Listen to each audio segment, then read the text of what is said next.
on second base. Kovacs is in big fucking trouble. Big trouble, baby. All right. Here's Tresh as the next batter. Tresh looks in. Kovacs. 궁뎅이 따끔 메디컬 영화 5위 영화로 가죠. 5위 영화는요. 네, 다음 타석. 네. 김 PD. 김 PD 타석에 섰습니다. 자, 1구. 아, 쳤습니다. 뻗습니다. 큽니다. 넘어가느냐?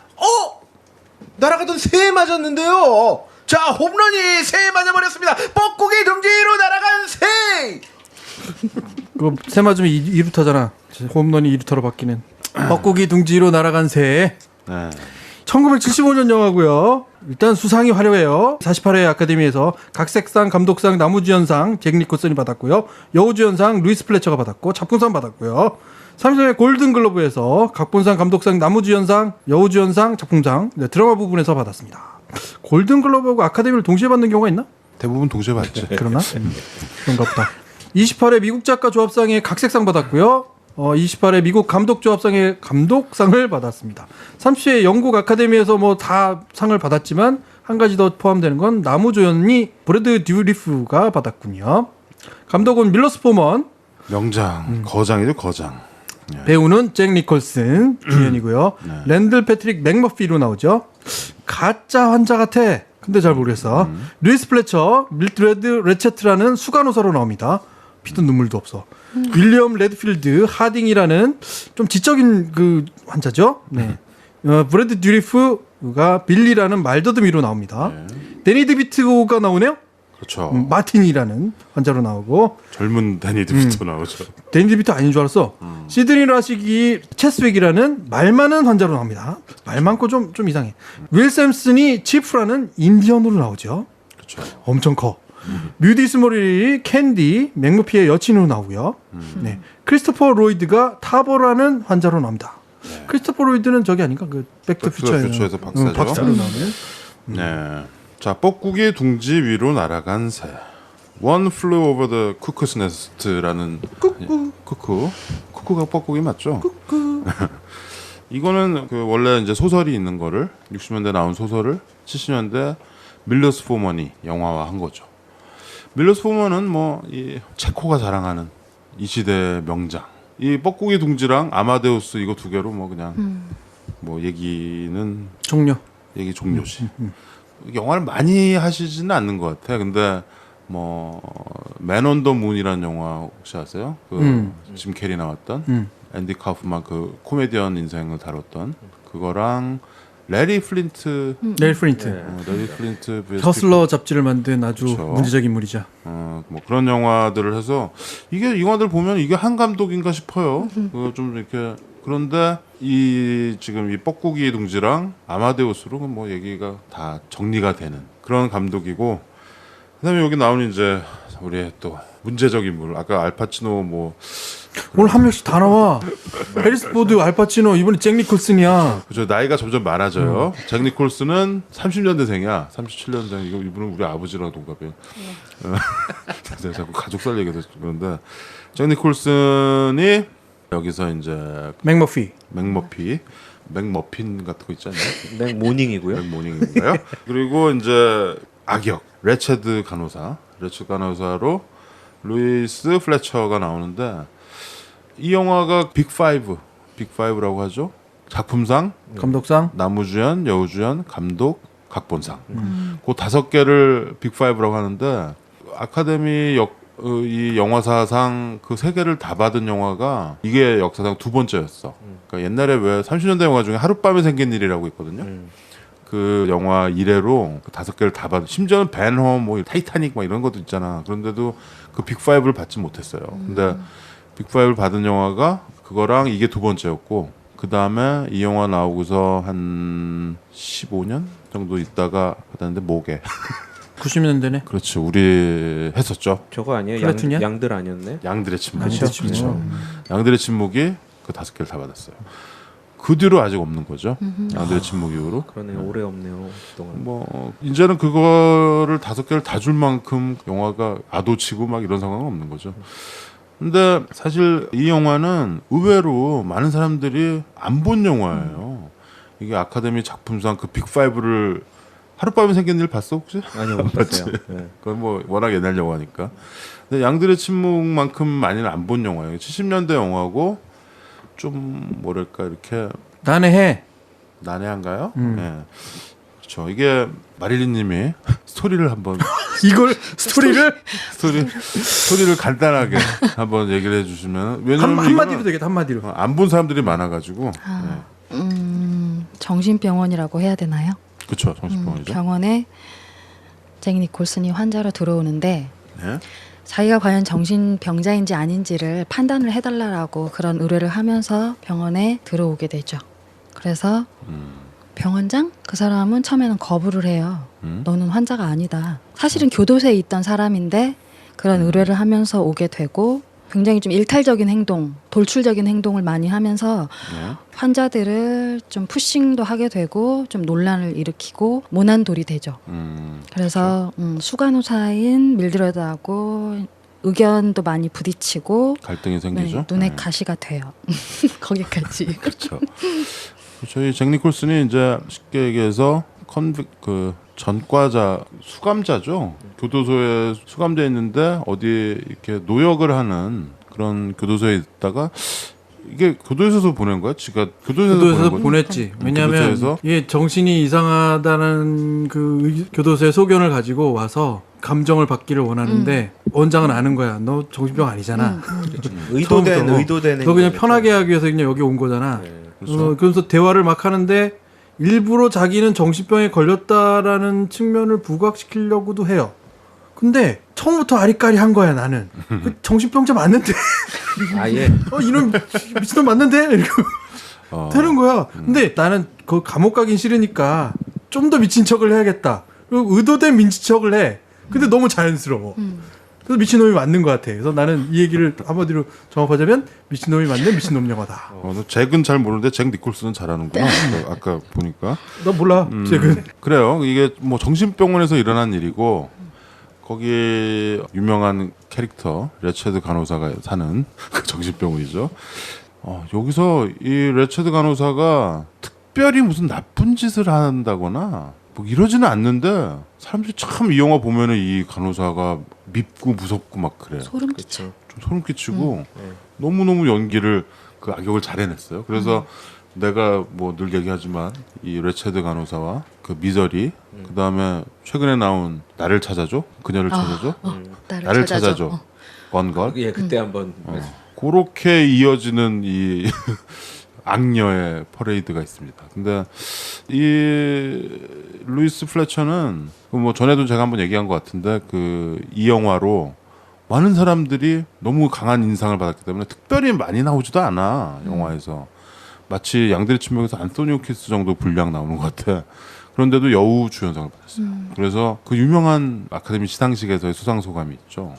내가 제일 감명 깊게 본 물론 나는 이제 나중에 봤죠. 그때 당시에는 내가 못 봤고. 근데 너무 감동적이에요. 그러니까 루이스 플래처가 참 예쁘게 하고서 탁 해서 소감을 얘기하죠. 여러분들 저를 미워해 주셔서 제가 너무 감사합니다. 여러분이 저를 뭐 하여튼 그러면서 고맙다 그러고 갑자기 수화를 하기 시작해요. 말을 하면서. 네. 이 루이스 플래처의 부모님이 다 청각장애인이거든요. 모든 사람이 숙연해졌어요. 왜냐하면 아무도 몰랐거든 그걸. 그러면서 엄마 아빠가 지금 보고 있어요 하면서 그걸 수화로 이렇게 하는 거야. 근데 너무너무 감동적인 그 76년 아카데미 오스카 시상식이었어요. 근데 48회 아카데미 아까 얘기했다. 아 그런가요? 네. 그 카메라가 약간 클로즈업으로 잡고 있었어 얼굴을. 근데 수화를 하니까 그게 라이브 아니에요. 손이 잘 안 보이는데 카메라가 갑자기 뒤로 이렇게 빠지죠. 손을 보여주기 위해서. 근데 얘는 어머니 아버지한테 수화로 얘기를 하는 거야. 그러니까 한쪽도 아니고 양 부모님이 다 청각 장애인이었던 거야. 근데 애들은 다 정상이었대요. 아무튼 그 시상식 장면 때문에 더 유명해진 배우죠. 물론 이 영화 다음에 이렇게 특별히 이렇게 이미 이때 나이가 좀 있었고 나중에 뭐 TV 같은 거 많이 하시고 그랬는데 그래서 그 다음인가 그 다다음 오스카 시상식에 데뷔 분의 You Light on My 하는 씬, 예, Light on My 저 리앤 라임스가 나중에 리메이크도 하고 그래서 그 감동이 이어졌던 그 오스카의 역사가 있어요.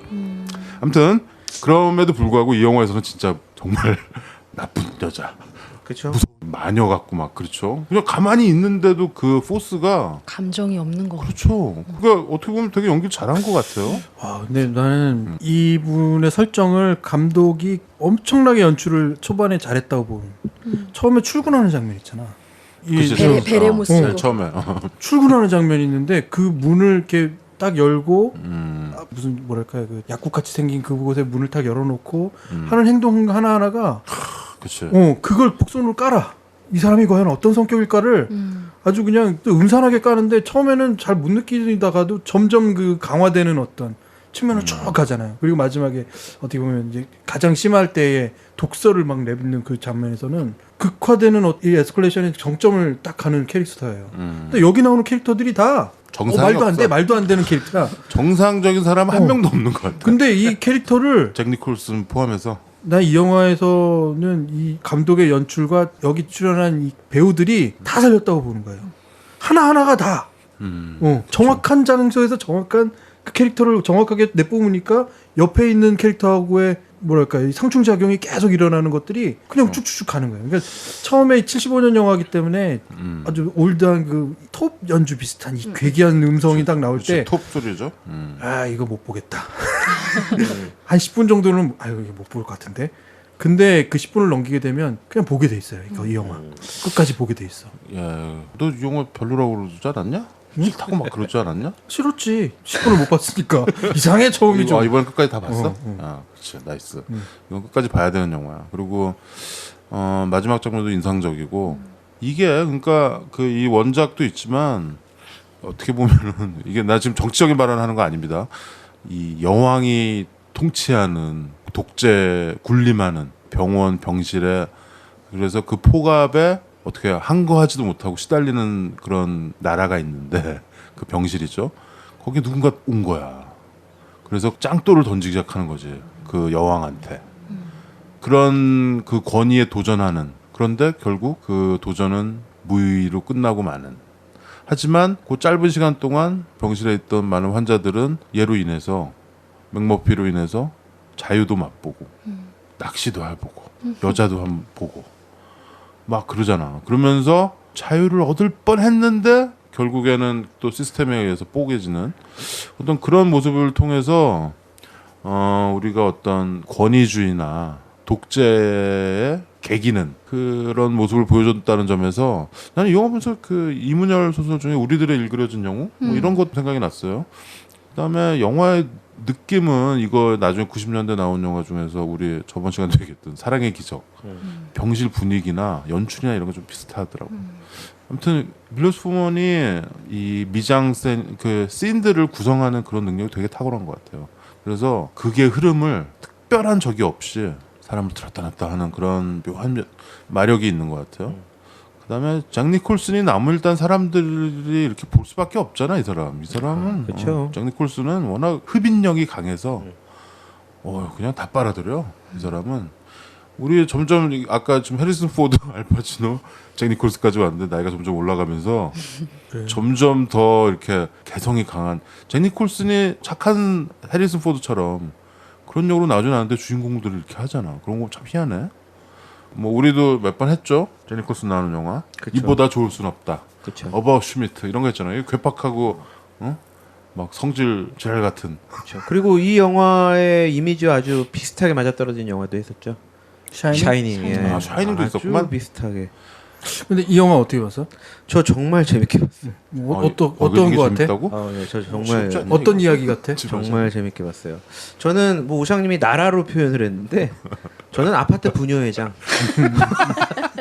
좀 더 작은 단위로 단장님. 봤는데, 예, 그냥 아파트 부녀회장. 예, 그런 식으로 봤고, 일단 아까 제가 처음에 소개를 해드렸던 그 얘기가 저는 아주 이 영화의 아주 제가 뽑는 명장면이거든요. 아까 그게 참 뭐였어? 야. 꺼진 TV 앞에서 잭 니콜슨이 야구 중계를 하죠. 저는 월드 시리즈. 저는 이 장면을 잊을 수가 없어요. 63년 월드 시리즈. 저는 그때 뉴욕 양키스랑 그렇죠. LA 다저스랑 붙었을 때 샌디 쿠팍스랑 미키 멘틀 나 야구 얘기 나와서 그때 다저스가 이겼죠. 그래가지고 샌디 쿠팍스가 MVP 받고 그 유명한 월드 시리즈인데 그걸 못 보게 한 거야 레체드 이 간호사가. 그죠. 이 레체드가 이 여자 이름이 레체드잖아. R-E-T 이렇게 나는데 영어로 W-R-E-T 이렇게 가면 레체드 해가지고 또 악독한 이런 뜻이 되잖아요. 그래서 약간 중의법이 있는 것 같아. 그래서 레체드가 그 레체드가 자꾸 생각이 나서 더 악독해 보이는 걸 수도 있어요. 저는 어떤 그룹이든 그런 성격을 띈 각자의 캐릭터는 다 있겠구나라고 생각하고 가장 감정이입을 했던 건 역시나 잭 니콜슨이었고 저는 어디서든 제 불편함을 안 참거든요. 늘 목소리를 높여서 얘기하고 굉장히 세게 발언을 하고 그래서 이 간호사가 너무 밉고 막 굉장히 복잡한 감정이 들었고 근데 본인은 굉장히 좀 고요한 표정으로 진짜 포커페이스 유지하면서 목소리 톤도 높이지 않고 평정심을 안 잃지. 너무 야구로 막 미운 거예요. 그래서 그치? 그 끝내는 그 인디언이 나중에 팔을 들었음에도 불구하고 맞아. TV야. 시간이 끝났다고 그 얘기를 하면서 끝내 안 틀어주는데 그래서 그 야구 중계를 꺼진 TV를 보면서 야구 그쵸. 중계하는 장면이 굉장히 방금 통쾌했어요. 얘기한 거. 예, 아주 그 명장면이야. 통쾌하고 거기에 기쁨으로 동조하는 우리 다른 환자들을 보면서 아 이거 진짜 묘한 쾌감이 이렇게 좀 느껴지고. 난 전혀 다른 영화를 본 것 같아. 어. 그 장면 생각 안 나? 아니, 그러니까 그 다 봤는데 나는 레체트에게 감정이입이 됐다기보다는 아주 설정 자체가 조현증이잖아요. 정신병이고 많은 사람들이 가지고 강박증 다 가지고 있는 거고 그게 아주 극대화돼서 캐릭터들이 다 이렇게 돼 있잖아요. 그러니까 다들 증상이 정상이 아닌 거야. 정상이 아닌 시스템을 운영하는 것에 어떻게 보면 레체트가 좀 시니컬하거나 차가울 수는 있는데 거기 원장부터 시작해서 비정상적이지 않거든. 정상적이잖아. 정상적인 사람들이 볼 수 있는 비정상의 이야기야 라고 봤죠. 근데 분명히 저건 정상이 아니고 나하고는 다른 얘기인데 왜 나하고 같지? 라는 의문점을 갖게 만드는 잭 니콜슨이 솔직히 말해서 이건 정말 깝치고 뭐라 그래야 돼? 이거 진짜 양아치 양아치야 양아치 그냥 뭐 말도 안 되는 걸로 사람들 사이에 막 조정하고 그러니까 레체트가 딱 치료하는 장면들이잖아요. 그래서 오늘은 누구 케이스를 얘기하겠습니다 하고 표정도 안 변하면서 얘기를 해. 자기가 그것을 들키지 않은 포커페이스를 유지해야 하지만 이 비정상에 있는 사람들을 감독할 수 있는 어떤 자기 기술이라고 생각하는 것 같아. 내가 느끼기에. 그래서 처음에 그 말하기 시작하는 그 누구죠? 그 하딩의 그 자기 부인 얘기를 하잖아. 부인 때문에 여기 온 건데 그 사람의 아픈 곳을 막 찔러대면서 어떻게 보면 옛날에 어떤 치료 기술인지 모르지만 아픈 곳을 계속 들춰내면서 치료를 한다고 생각한 거예요. 그런 장면들이 꼭 그렇게 할 필요는 없잖아? 라는 것을 느끼기도 하면서 야, 내가 만약 저런 상태로 저기 들어가 있으면 어떨까라는 걸 갖고 이제 감정이입을 하게 만들죠. 근데 나는 끝까지 감정이입이 안 되는 건 잭 니콜슨인 거야. 아 진짜. 이거 완전 양아치고 자기가 그런 부분에서 나는 환자도 아닌데 환자로 와 있는데 어떻게 보면 얘가 환자가 아닌 게 아니라 진짜 환자인 거죠. 잘못된 생각을 가지고 있고 잘못된 습성을 많이 가지고 있고 생각이 좀 흔히 말해서 경계선에 있긴 하지만 잘못된 어떤 걸 가지고 있어. 그리고 일탈을 저지르잖아요. 일탈이 아닌 범죄까지도 가는 거고. 그러니까 사회적으로부터 격리돼야 마땅한 사람이기도 해. 근데 마지막에 이 사람을 선한 측면으로 놓고 여기 그죠? 치프가 결국은 떠나잖아. 그 전에 있었던 상황 얘기 안 할게요. 이건 스포일이니까. 치프가 떠나면서 과연 저건 왜 떠나는 거지? 저 사람은 그럼 유일한 정상인이었다는 거예요. 캐나다로 가는 거지. 아니, 치프는 유일한 정상인이야. 여기 나오는. 자기 스스로를 감추고 말을 안 함으로 인해서 정신병자인 척 행동을 했지만 유일한 정상인이에요. 그러니까 그게 또 저는 또 의견이 달라요. 왜냐하면 저는 치프가 만약 이제 그런 측면 정상과 비정상으로 봤을 때는요. 이제 인디언은 저는 비정상이라고 생각을 하거든요. 왜냐하면 이 정신병원 안에서의 일반적인 이 정신병원 안에서 출연했던 환자들은 정신병원이라는 시스템 안에선 정상이에요. 왜냐하면 그 시스템에 맞게 돌아가니까. 시스템 상황으로 봤을 때는 굉장히 정상인 환자들인데 다른 감옥에서의 시스템을 뛰쳐나온 잭 니콜슨이 이 병원에 들어와서 이 시스템 또한 마음에 안 드는데 나한테 맞춰야겠다 라고 해서 이 병원의 시스템에 어긋나 있는 잭 니콜슨이 비정상이었던 거고 인디언조차도 거기에서 결국에는 저는 그래서 비정상이라고 생각을 하거든요. 이 병원 그 수간호사와 이 간호사들 그러니까 병원의 입장에서 봤을 때의 시스템 그 안에서는 또 정상과 비정상이 또 달라질 수 지금 있다라는 보는 측면이 좀 다르다고 난 얘기하고 싶은 건데 방금 얘기한 것처럼 이게 어떤 사회 소사이어티를 이루고 있는 룰을 따지면 그거는 말 그대로 그 룰이니까라고 볼 수 있겠지만 그게 정상적이냐 안 정상적이냐를 미리 기본적인 어떤 상식이나 개념을 놓고 여기 딱 보면 이건 비정상적일 수밖에 없는 상황이잖아. 그러니까 이게 굉장히 상징적인 것들이 막 얽혀가지고 이 영화는 상 받을 만했다. 이 원작 자체가 상 받을 만한 원작이지만 그런 어떤 구조를 막 우겨놓고 있어요. 그러니까 난해한 거야. 그렇죠. 흔히 말해서 영화 처음부터 끝까지 난해. 근데 재밌는 점은 뭐냐면 어려워서 못 보겠다가 아닌 상태로 가는 거야. 그냥 나는 이게 되게 희한해. 난 전혀 난해할 게 없다고 보는데 그냥 정신병원에 꾀병 정신병을 앓는 잭 니콜슨이 와서 걔가 이 변화를 일으키잖아. 어? 연못에 돌이 떨어지면 파장이 일어나듯이 걔가 막 들쑤시고 다니는 거야. 지금 김 PD 표현대로 깝치는 거지. 양아치일 수도 있고 하지만 근데 얘가 양아치고 범죄자고 보면은 그 폭행이나 이런 걸로 전과 뭐 4, 5번 뭐 이렇게 돼가지고 이 양아치인데 얘 마음에 따뜻한 면이 있잖아. 보면 주변에 정신병자들 아니야. 이 사람들이 이렇게 사는 거 너무 깝깝한 거지. 얘네들한테 재미를 주고 싶고 존중을 해줘. 그러면서 사실 나만 정상이고 다 병신병자라고 생각한다면 가서 그 사람들 무시했겠지. 환자라고 생각하고. 무시했잖아. 아니야. 처음에 무시한다니까. 아니 그게 아니고 처음에 얘는 정신병자로 대우를 안 해. 다들 그냥 사람으로 대우를 하는 거야. 나중에 그런 얘기를 해. 얘네들 안 미쳤어. 얘네 다 정상이야. 괜찮다고 그러면서 나가가지고 그렇게 소개도 하고 그러잖아. 그러니까 그게 처음에 카드 하면서 이런 빙신들이 이것도 못하고 저것도 못하고 무시하지. 아니 그러니까 그렇게 앉아서 같이 카드 그러니까 치자는 자체가 무시하지 그러니까 않는다라는 거야. 역으로 말하자면 지금 내가 얘기하고 싶은 이 영화의 되게 독특한 면을 얘기하는 건데 각자 보는 면을 조금만 틀어보면 이 영화 다른 영화가 돼. 되게 상징들이 막 조합이 되어 있어서 이상한 상징들이 막 결합되어 있는 듯한 느낌이에요. 근데 그 상징을 조금만 다른 측면에서 보면 다른 이야기들이 돼버려요.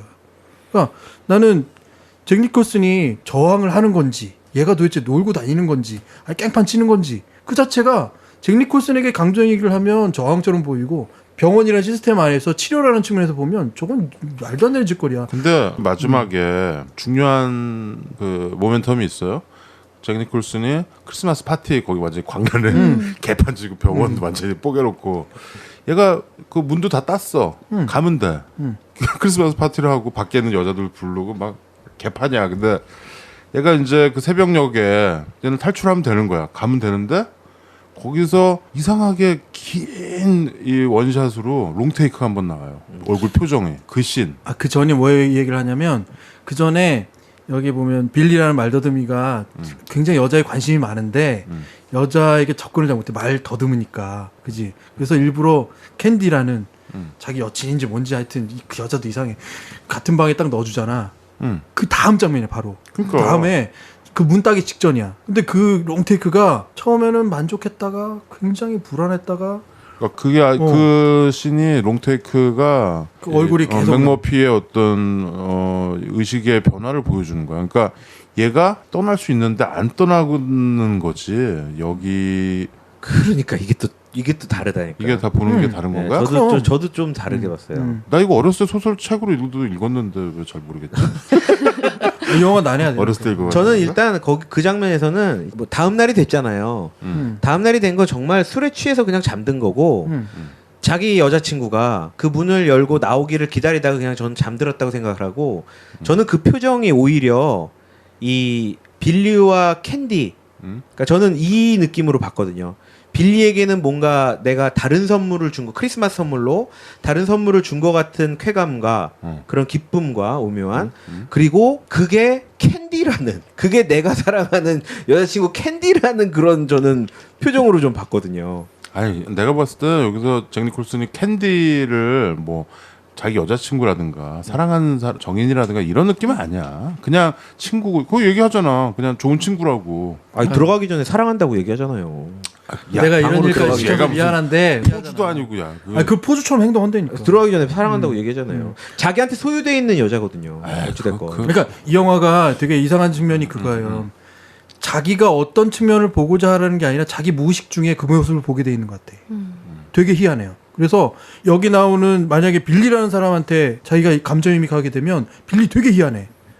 여자하고 자고 나오자마자 말더듬이 거쳐졌어 그냥. 처음엔 그랬죠. 근데 자신감이 생긴 그 거예요. 바로 레체드 그치. 간호사한테 그러니까 이게 빌리에 맞춰주면 또 빌리에 맞는 어떤 그 상징과 얘기들이 있어. 그 롱테이크 어떻게 생각하세요, 마릴리님? 저는 약간 진웅님하고 비슷한데 아 둘이가 캔- 러버다? 아니 연인이다? 사랑해서가 아니, 그게 아니라 아니고, 어찌됐든 알아온 친구고 어. 어찌됐든 남자로서의 감정이 전혀 없진 않잖아요. 아, 근데 지가 넣어줬잖아. 그러니까 빌리를 어떤 그런 봉인을 깨주고 싶은 마음, 선물처럼. 그래서 쟤가 저기서만 벗어나면 걔는 아무 문제가 없는 거예요. 그러니까는 저는 여기서 정상과 비정상이란 말이 되게 좀 애매모호한 게 그 사람들은 그냥 상처받아서 그 상처를 감당할 수 없어서 여기서 도움을 받으러 온 사람이지 비정상이라고 보기에는 좀 무리가 있거든요. 그렇죠. 그러니까 중간에 그거 나오잖아. 여기 제 발로 걸어 들어온 네. 사람들도 많고 언제든지 태어날 수 있는데 안 나가는 것뿐이다. 그러니까 감옥에서 온 사람은 몇 명 없는 상황이죠. 그래서 빌리는 그 여자한테 자신감이 없는 부분만 딛고 일어서면 아무 문제 없이 잘 살 수 있을 그치. 거라는 믿음 같은 게 아. 있어서 그걸 선물했다고 저는 봤어요. 그러니까 역으로 말하면 그거는 이 잭 니콜슨이 굉장히 의사보다 더 뛰어난 의사 역할을 한다고 보는 거잖아요. 이 역할에서. 그러니까 그런 캐치하는 힘이 있는 거죠. 캐치하는 힘이 있다고 네. 생각하고 막 낚시하러 데리고 돌아다니는 것도 이 잭 니콜슨의 치유 방법이라고 생각하는 거고. 근데 레체트 입장에서 보면 정반대예요. 병원의 입장에서 보면 또 반대야. 그러니까 이게 좀 이상한 게 뭐냐면 누구에게서 대입을 하냐에 따라서 정반대 이야기들이 돼버리는 게 좀 희한하고, 두 번째는 잭 니콜슨이 과연 무슨 역할을 하느냐가 불분명해. 그냥 보는 거에 따라서 달라져 버리고, 레체트는 악역은 맞는데 뭐 결국 사람을 뭐 나중에 그 부분이 있으니까 그건 악역을 맞는데 이 사람이 처음부터 그랬는지 아닌지도 막 불분명하고, 정말 치료를 하려고 했는지 아닌지, 저 사람이 만약 뭐 저 아픈 걸 건드려가지고 자기의 희열을 느끼려고 하는 어떤 사이코인지 아닌지 뭐 이런 것까지도 불분명하고, 불분명함 속에 있는 어떤 부조리함들이 꽉 차 있는 이 70년대 영화예요. 그러니까 저는 각자에 맞는 치료를 하는 게 아니라 그냥 어떤 틀에 박혀진 그런 처방 같은 게 있어서 약도 똑같은 걸 주고, 사실은 그룹 치료가 필요 없는 사람도 있고 개인 1대1 어떤 상담 같은 게 필요한 사람도 있을 텐데, 그런 거 상관없이 그냥 그 시간에는 다 그 그룹에 참여해서, 물론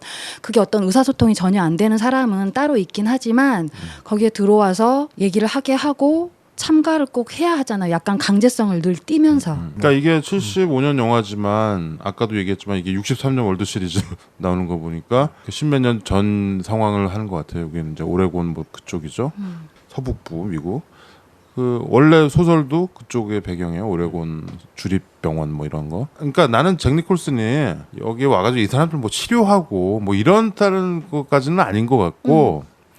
뭔가 이 좀 꽉 막히고 막 이게 정말 병원에 통제받고 이러는데 이게 너무 답답한 거야 이게는 그 생각이. 그래서 데리고 나가서 배도 타고 버스 타고 막 나가서 그렇게 하고, 나중에 난 그 롱테이크가 그 롱테이크로 자꾸 돌아가는데, 얘가 탈출할 수 있었는데 그냥 거기서 이렇게 골아 떨어진 게 그냥 술을 많이 먹어서가 아니고, 야 그래도 내가 여기 있어야지 쟤네들 버리고 가는 느낌이 있는 거지.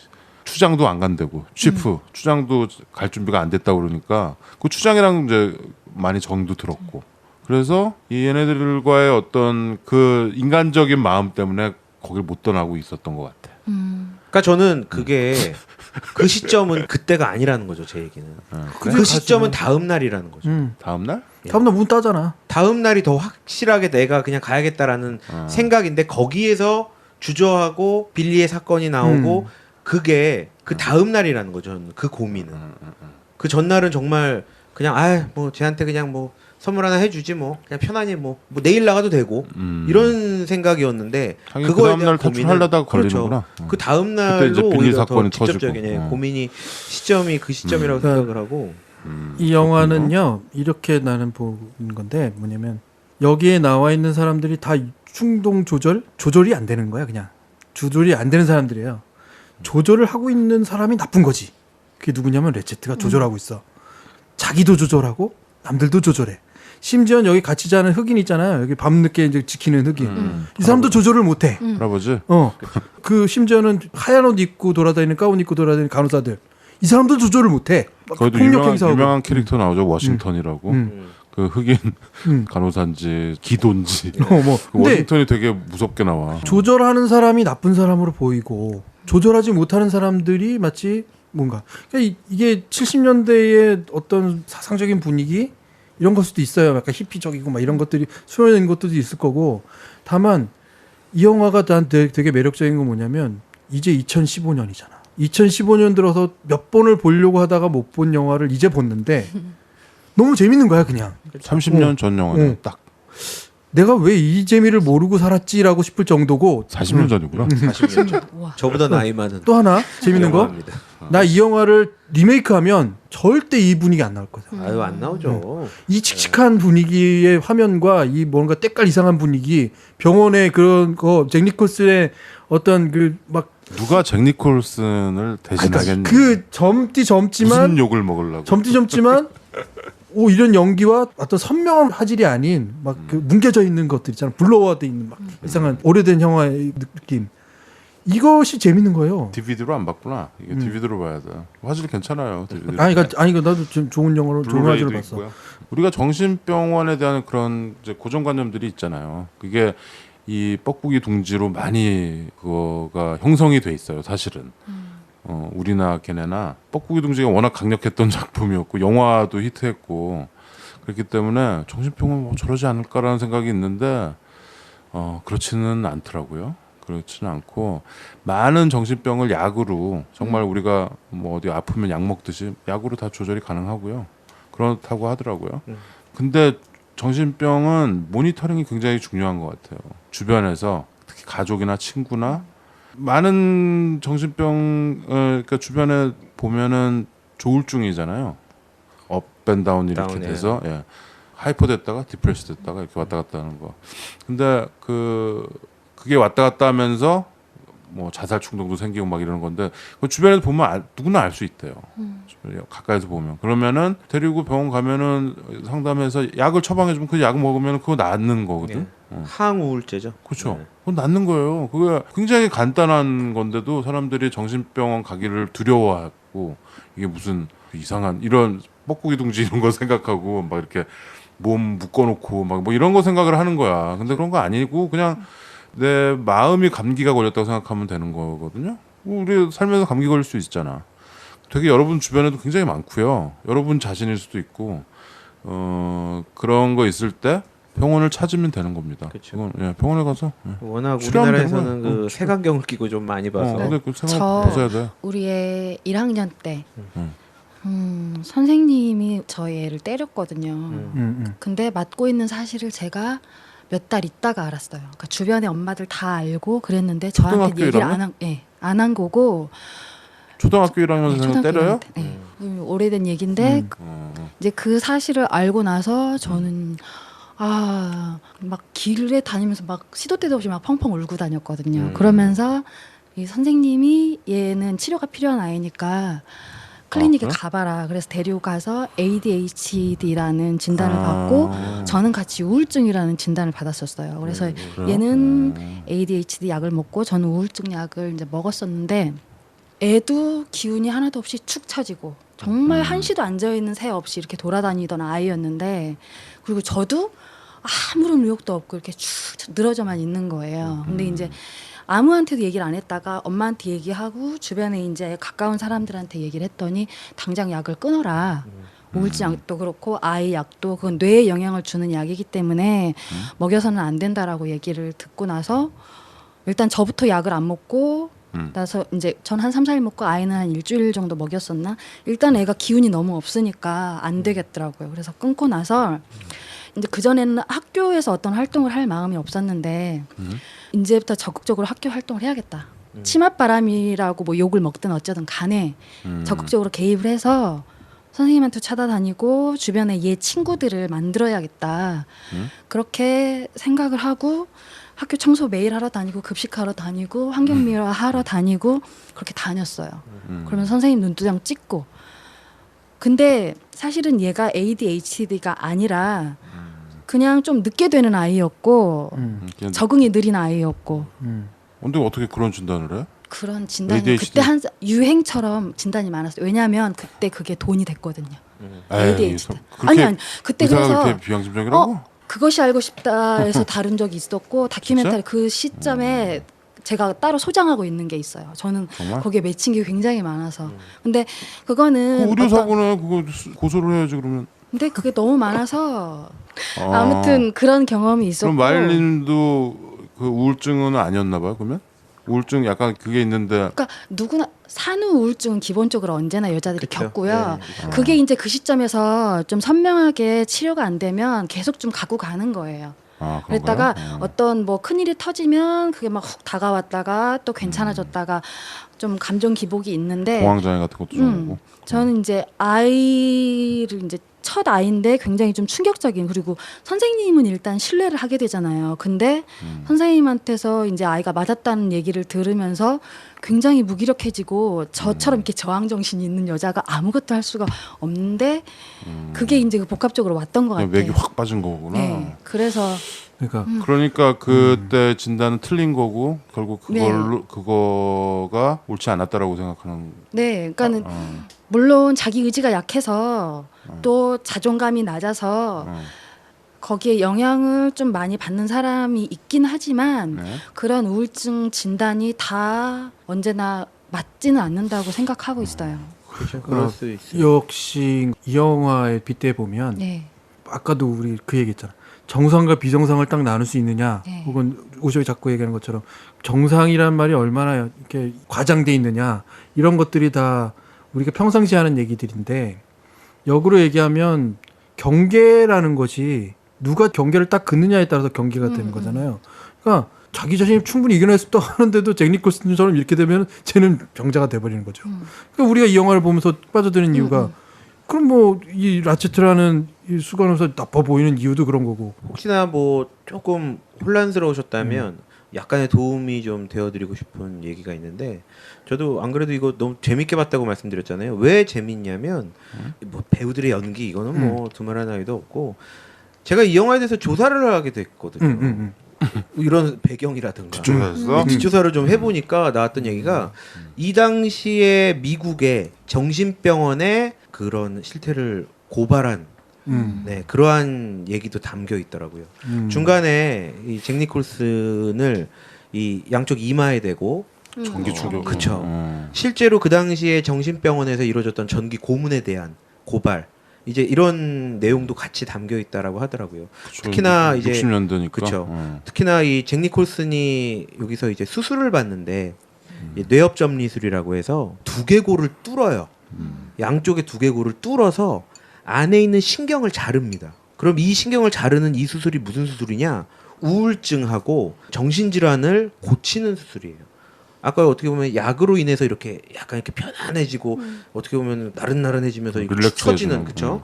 그러한 느낌을 신경을 자름으로써 물리적인 이런 수술을 통해서 그러한 것을 이제 효과를 보게 하려는 수술이 실제로 이루어졌다는 거고 이 영화에서도 잭 니콜슨이 받은 수술이 이 수술이고요. 그래서 그러니까 약간 정신적인 거세라고 봐야 되죠. 예, 그렇죠. 약간 예. 그래서 그냥 이렇게 되는 거죠. 그렇죠. 제가 그래서 느꼈던 건 이 영화를 보면서 저는 이 병원은요, 이 환자들을 치료하는 병원이 아니고 그냥 환자들을 평화롭게 유지시키는 병원 같은 거예요. 그렇죠. 그냥 보호 시설 같이 그러니까 고치는 목적이 아니고 거세에서 온순하게 만드는 그런 우리가 정신병원 하면은 약간 그런 선입견도 좀 있잖아요. 옛날 중세 시대 때부터 그냥 뇌 수술을 해버려 가지고 사람을 바보로 만들어 버린다거나 여기서도 그런 거가 이제 나오는 건데 이게 60년대 미국인의 모습인데 이럴 수 있다라는 거지. 뭐 우리야 뭐 이렇게 전기 충격 이런 거는 뭐 우리는 7, 80년대 그쵸. 병원 말고 예. 다른 데서 했죠. 남산 이런 데서. 병원에서도 하고요.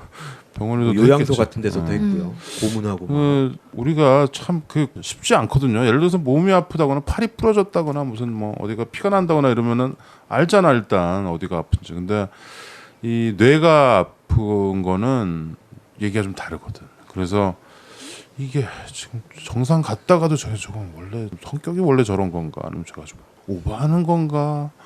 뭐 이게 참 이게 구별하기가 쉽지 않아요. 의사들도 그런 거 진단하기가 쉽지 않고.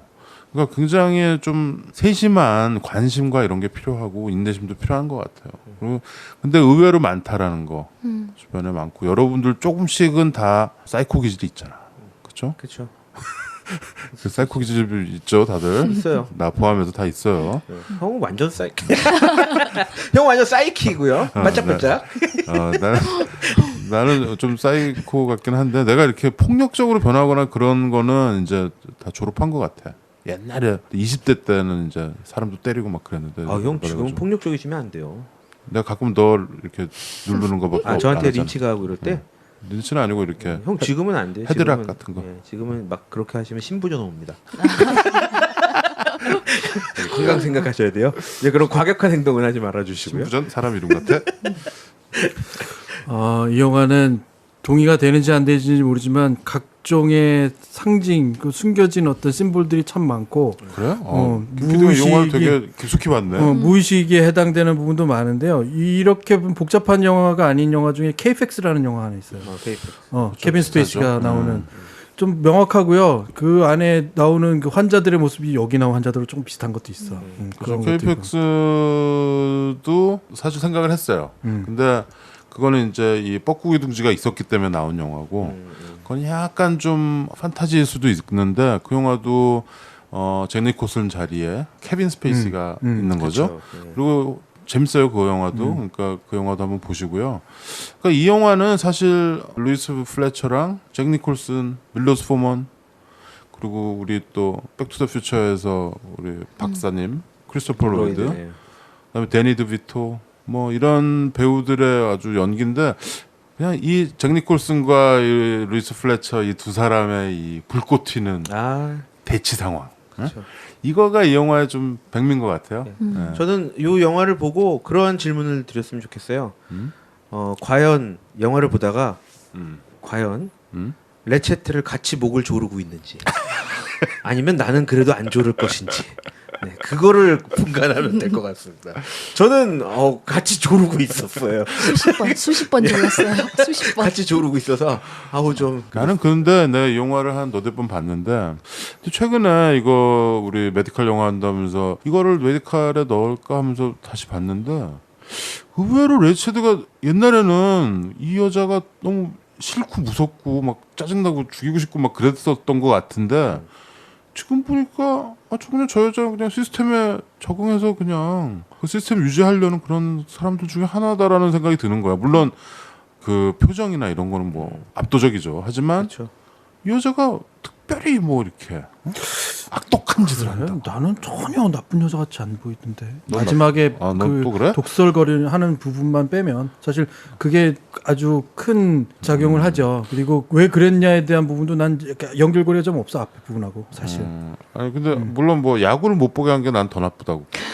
그건 참 그건 나쁘고. 전혀 나는 상관없다고 생각해. 야구를 못 보게 한 야구는 뭐 거는 전혀 나하고는 관심사가 아닙니다. 그거는 그렇게 하면 안 돼요. 여러분들 여자분들도요 남편이나 남자친구 야구나 축구 뭐 골프 이런 거 못 보게 하면 그러니까 그거- 트리거라는 게 있잖아. 이 방화쇠가 있는데 맞죠. 누군가에게 어떤 극한의 행동을 하게 만드는 것 중에 하나, 오샥한테는 야구를 뺏지 마라. 야구 뺏었다가 큰일 난다. 막 몰라. 헤드락 옛날처럼 걸고 이렇게 막 그렇게 그럴 보는 수 건 있다. 아닌데 그래도 한 가지 내가 마지막으로 누구라도 말씀하셔도 좋은데 예? 이게 왜 뻐꾸기 둥지로 날아가세요? 제목이 왜 그럴까? 이 제목에 대한 건 논란이 뭐 많이 논란이 아니고 있더라고요. 얘기가들이 뭐 있죠. 네. 예. 그래서 또 찾아봤죠. 그랬더니 그 얘기가 딱 하나의 얘기가 전해지더라고요. 뻐꾸기가 둥지가 있냐? 아 그렇구나. 네. 뻐꾸기 자체가 나른 둥지에다가 그렇죠. 알을 다른 낳아버리지. 둥지에 알을 낳잖아요. 나쁜 놈이지. 네. 그래서 근데 저는 뻐꾸기 딱 그거 둥지가 보고 없는데 그 위로 날아간 새. 그러면 둥지가 실제로 없는 것에 그냥 뭐야 이거 아무것도 아니네. 너무 깊게 생각하지 마요. 하여튼 여러 가지를 조합한 제 오프닝 설명이었어요. 잭 니콜슨 우리 뭐 이보다 좋을 순 없다.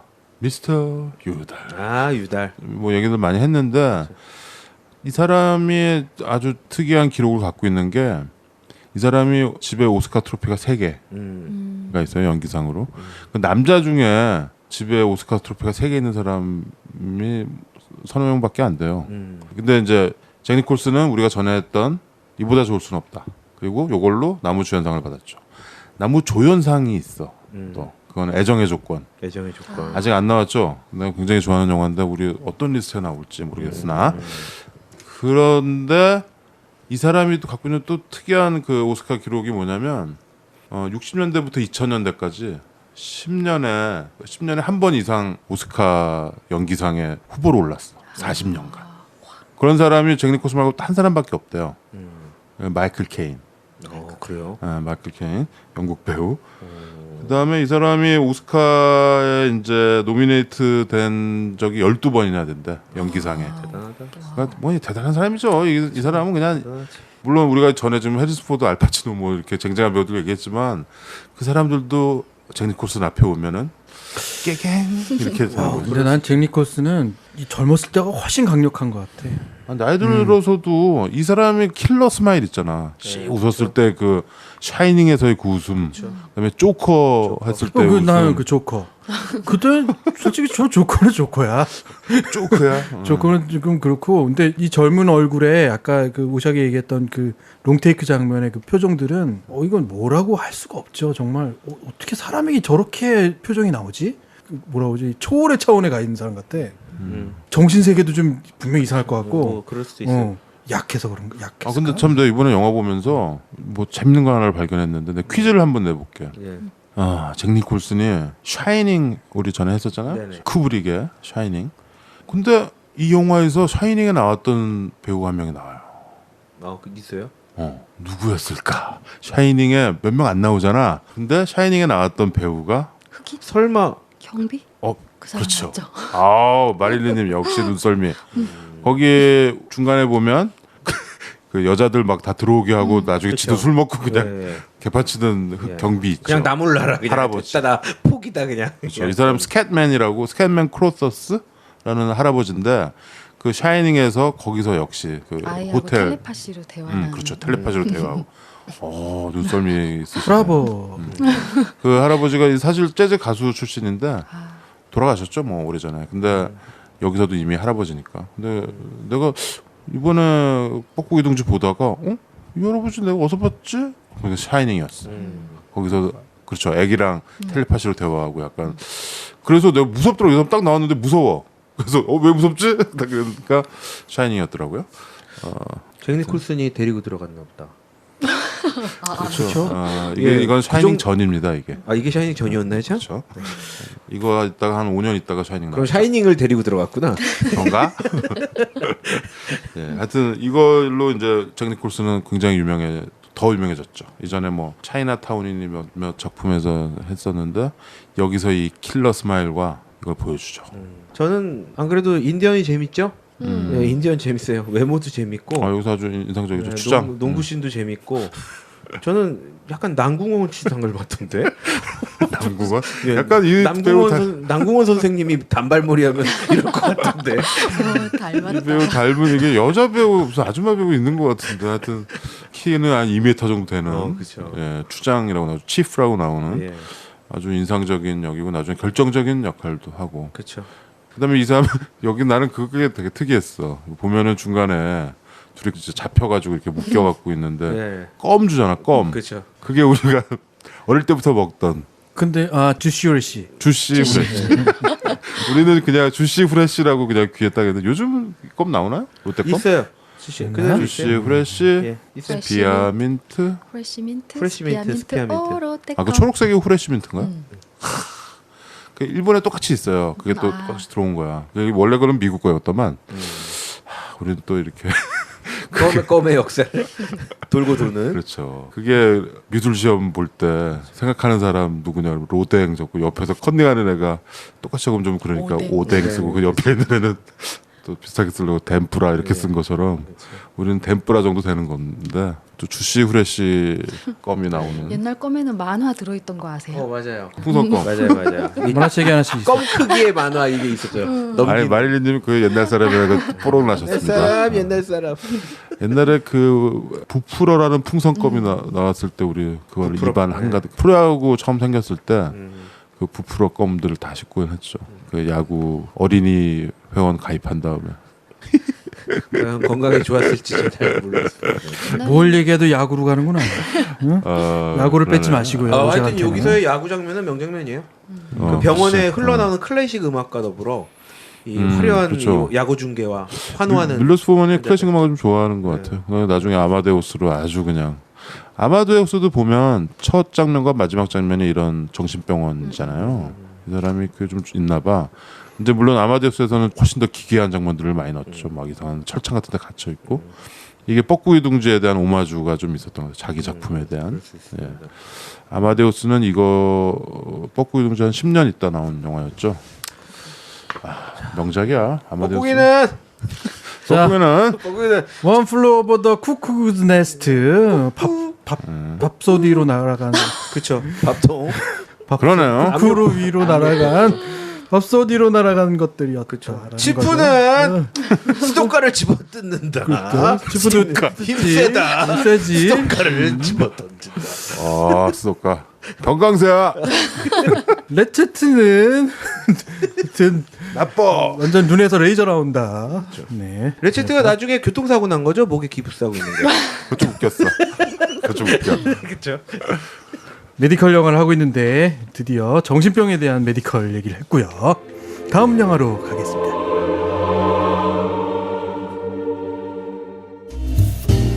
막루반의 신체 공격 영화 리스트업. 무슨 영화를